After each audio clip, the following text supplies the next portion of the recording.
Doctor R Shivaram Kannada ನಾಡು ಕಂಡಂತಹ ಅತ್ಯಂತ ಅಪರೂಪದ ವ್ಯಕ್ತಿ. ತುಂಬಾ ಕಷ್ಟದಲ್ಲಿ ಬೆಳೆದು ವೈದ್ಯರಾಗಿ ಸಮಾಜ ಸೇವೆಯಲ್ಲಿ ತೊಡಗಿ ಹೆಸರು ಮಾಡಿದವರು. ಅಪ್ಪಟ ಹಾಸ್ಯ ಪತ್ರಿಕೆ ಕೊರವಂಜಿ ಸ್ಥಾಪನೆ ಕಾರಣರಾಗಿ ಪರಿಶ್ರಮ ಪಟ್ಟದನ್ನು ಬೆಳೆಸಿದವರು. ಆ ಪತ್ರಿಕೆಯೊಂದಿಗೆ ಅನೇಕ ತರುಣರನ್ನು ಬೆಳೆಸಿ ಅವರನ್ನು ಸಾಹಿತಿಗಳನ್ನಾಗಿ ಮಾಡಿದವರು. ಆರ್ ಕೆ ಲಕ್ಷ್ಮಣ್, ಅದ್ಭುತ ಕಾರ್ಟೂನಿಸ್ಟ್ ಅಂತ ಏನ್ ಕರಿತೀವಿ, ಅವ್ರನ್ನ ಮೊದಲು ಬಳಸ್ಕೊಂಡದ್ದು ಡಾಕ್ಟರ್ ಶಿವರಾಮ್ ಅವರು ತಮ್ಮ ಕೊರವಂಜಿ ಪತ್ರಿಕೆಗೆ. ಅವ್ರು ಬರೀ ಹಾಸ್ಯ ಬರಹಗಾರ ಆಗಿರ್ಲಿಲ್ಲ, ಹಾಸ್ಯ ಅನ್ನೋದು ಅವ್ರ ಬದುಕಿನಲ್ಲಿ ಹಾಸುಹೊಕ್ಕಾಗಿತ್ತು. ಅವರೊಂದಿಗೆ ಯಾರು ಯಾವಾಗ ಮಾತಾಡಿದ್ರು, ಒಂದು 5 ನಿಮಿಷ ಮಾತಾಡಿದ್ರು ಸಾಕು, ಅದು ಮರೆಯಲಾರದ ಅನುಭವ ಆಗ್ತಾ ಇತ್ತು. ನಾನು ಅವ್ರನ್ನ ಮೊದಲ ಬಾರಿ ಕಂಡಾಗ ಅವ್ರಿಗಾಗಲೇ ಸುಮಾರು 75 ಮೇಲೆ ವಯಸ್ಸಾಗಿತ್ತು ಅನಿಸ್ತದೆ. ಒಂದ್ ಬಾರಿ ಅವ್ರ ಮನೆಗೆ ಹೋಗಿದ್ವಿ, ರಾಜರತ್ನಂ ಅವ್ರ ಜೊತೆಗೆ ಹೋಗಿದ್ವಿ. ಅಲ್ಲಿ ಹೋದಾಗ ಅವ್ರ ಕ್ಲಿನಿಕ್, ದವಾಖಾನೆ, ಮನೆಗೆ ಹೋದಾಗ ಹಿರಿಯರೊಬ್ಬರು ಬಂದ್ರು. ತಮ್ಮ ಮಗ ಸೊಸೆಯನ್ನು ಕರ್ಕೊಂಡು ಬಂದ್ರು. ಹೊಸದಾಗಿ ಮದುವೆ ಆಗಿದೆ ನವ ದಂಪತಿಗಳು.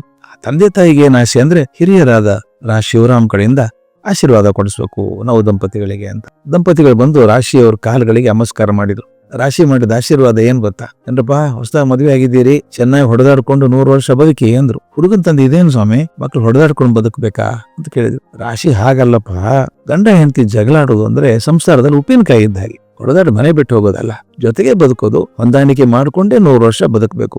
ಆಗಾಗ ಬರ್ತಾವಲ್ಲ ತಕರಾರು, ಅವು ದಾಂಪತ್ಯದಲ್ಲಿ ಹೊಸ ಸುಗಂಧ ತರಬೇಕೆ ಹೊರತಾಗಿ ಒಡಕನ್ನಲ್ಲ ಅದು ಸಂತೈಸ್ ಮಾಡಿ ಕಳಿಸಿದ್ರು. ಮತ್ತೊಂದ್ ದಿನ ಡಾಕ್ಟರ್ ಜಿ ಪಿ ರಾಜರತ್ನಂ ಅವ್ರ ಮನೆಗೆ ಹೋಗಿದ್ದೆ. ಅವ್ರು ಸ್ವಲ್ಪ ಅಂತರ ಬನ್ನಿ ರಾಶಿಯವ್ರ ಮನೆಗೆ ಹೋಗೋಣ, ಕೆಲವು ಲೇಖದ ಕರಡುಗಳನ್ನು ಕೊಡ್ಬೇಕಾಗಿದೆ, ಅವ್ರು ತೋರಿಸ್ಬೇಕು ಅವ್ರಿಗೆ ಅಂತ. ಇಬ್ಬರು ಖ್ಯಾತನಾಮರೊಡನೆ ಸಮಯ ಕಳೆಯುವಂತ ಅವಕಾಶ ತಪ್ಕೊಳ್ಳೋಕೆ ಆಗತ್ತಾ? ಹೊರಟೆ. ಇಬ್ರು ರಾಶಿಯವ್ರ ಮನೆ ತಲುಪಿದ್ವಿ. ನಾವು ಹೋದಾಗ ಅವರು ಒಳಗಡೆ ಒಬ್ಬ ರೋಗಿಯನ್ನು ಪರೀಕ್ಷೆ ಮಾಡ್ತಿದ್ರು ಅಂತ ಅನ್ಸುತ್ತೆ. ನಮ್ದು ಬಂದದ್ ಗೊತ್ತಾಗಿ, ಕೂತ್ಕೊಳ್ಳಿ ರಾಜರತ್ನಂ, ಬರ್ತೀನಿ 2 ನಿಮಿಷ ಕೂತ್ಕೊಳ್ಳಿ ಹೊರಗಡೆ ಅಂದ್ರು. ಜೋರಾಗಿ ಹೋಗಿದ್ರು. ಅವ್ರು ಧ್ವನಿ ಜೋರು, ಭಾರಿ ಜೋರು ಧ್ವನಿ ಅವ್ರದ್ದು. ಧ್ವನಿ ಜೋರು. ನನಗೆ ಮುಖ್ಯವಾಗಿ ನೆನಪಿರೋದು ರಾಶಿಯವ್ರ ಬಗ್ಗೆ ಅಂದ್ರೆ ಹುಬ್ಬು. ಇಷ್ಟಪ್ಪ ಹುಬ್ಬು ಭಾರಿ ದೊಡ್ಡ ಹುಬ್ಬು ಅದು ಅಂತ ನೋಡೇ ಇರ್ಲಿಲ್ಲ ನಾವು ಎಲ್ಲೂ ಬೇರೆ ಕಡೆಗೆ. ಕೂತ್ಕೊಂಡ್ವಿ ನಾವು ಇಬ್ರು.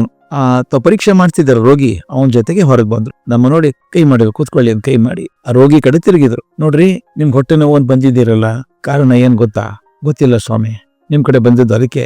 ನೋಡಿ, ನೀವು ಜಾಸ್ತಿ ತಿಂದಿದ್ದೀರಿ, ಎಷ್ಟು ಬೇಕು ಅದಕ್ಕಿಂತ ಜಾಸ್ತಿ ತಿಂದಿದ್ದೀರಿ, ಅಜೀರ್ಣ ಆಗಿದೆ. ಒಂದ್ ಮಾತು ಹೇಳ್ತೀನಿ, ಸರಿಯಾಗಿ ಕೇಳಿಸ್ಕೊಳ್ಳಿ. ಇದು ಡಾಕ್ಟ್ರು ರೋಗಿ ಹೇಳುವಂತ ಮಾತು. ಭಗವಂತ ನಿಮ್ಮನ್ನು ಸೃಷ್ಟಿ ಮಾಡಿ ಭೂಮಿ ಕಳಿಸಿದ ದಿನಾನೇ ನಿಮ್ಮ ಹಣೆಯಲ್ಲಿ ಇಷ್ಟೊಂದು ಅನ್ನ ಅಂತ ಬರೆದು ಕಳಿಸಿದ್ದಾನೆ. ಅವನು ಏನು ಬರೆದಿದ್ದಾನೋ ಆ ಒಟ್ಟು ಅನ್ನದಲ್ಲಿ 1 ಅಗಳು ಹೆಚ್ಚಾಗೋದಿಲ್ಲ, 1 ಅಗಳು ಕಮ್ಮಿ ಆಗೋದಿಲ್ಲ. ಅದೊಂದು ಸ್ಟಾಕ್ ಇಷ್ಟಿದೆ. ನೀವು ದಿನಾನು ಜಾಸ್ತಿ ತಿಂದ್ರೆ ಅನ್ನ ಬೇಗ ಮುಗಿದು ಹೋಗ್ಬಿಡುತ್ತೆ, ನೀವು ಬೇಗ ಹೋಗ್ಬೇಕಾಗುತ್ತೆ ಮೇಲೆಗೆ. ಸ್ವಲ್ಪ ಕಡಿಮೆ ತಿಂದ್ರೆ ಅದು ಬಹಳ ದಿವಸ ಉಳಿತದೆ, ಹೆಚ್ಚು ದಿನ ಇಲ್ಲೇ ಇರ್ತೀರಿ. ಯಾವ್ದು ಬೇಕು ನಿಮಗೆ? ಬೇಗ ತಿಂದು ಬೇಗ ಮೇಲೆ ಹೋಗ್ಬೇಕಾ, ಅಥವಾ ಸ್ವಲ್ಪ ತಿಂದು ಜಾಸ್ತಿ ದಿವಸ ಬದುಕಬೇಕಾ? ಯಾವ್ದು ಬೇಕು ಅಂತ ಕೇಳಿದ್ರು. ನಮಗೆ ನಗೆ ತಡೆಯೋಕ್ಕಾಗ್ಲಿಲ್ಲ. ರೋಗಿಯು ನಕ್ಬಿಟ್ಟು, ತಿಳಿತು ಸ್ವಾಮಿ, ದೀರ್ಘಾಯುಸ್ಸಿನ ಗುಟ್ಟು, ಕಮ್ಮಿ ತಿನ್ಬೇಕಷ್ಟೇ ಅಲ್ವಾ ಅಂತ ನಮಸ್ಕಾರ ಮಾಡಿ ಹೊರಟು. ಇದು ನಮ್ಮ ರಾಶಿಯವ್ರು ನಡೆದಂತಹ ರೀತಿ. ಹೇಳುವ ಮಾತನ್ನ ನೇರವಾಗಿ ಅದರ ಮನಸ್ಸಿಗೆ ಚುಚ್ಚದಂತೆ ಹಾಸ್ಯದ ಲೇಪನದವ್ರು ಹೇಳುವಂತ ಕಲೆಯನ್ನ ರಾಶಿ ಅಂತವರಿಂದ ಕಲಿಬೇಕು. ಈ ತಿಳಿ ಹಾಸ್ಯ ಇದೆಯಲ್ಲ, ತಂಪು ನೀಡೋ ಮೊಲಾಮ್ ಇದ್ದ ಹಾಗೆ. ಆ ಮೊಲಾಮ್ ಏನ್ ಮಾಡುತ್ತೆ?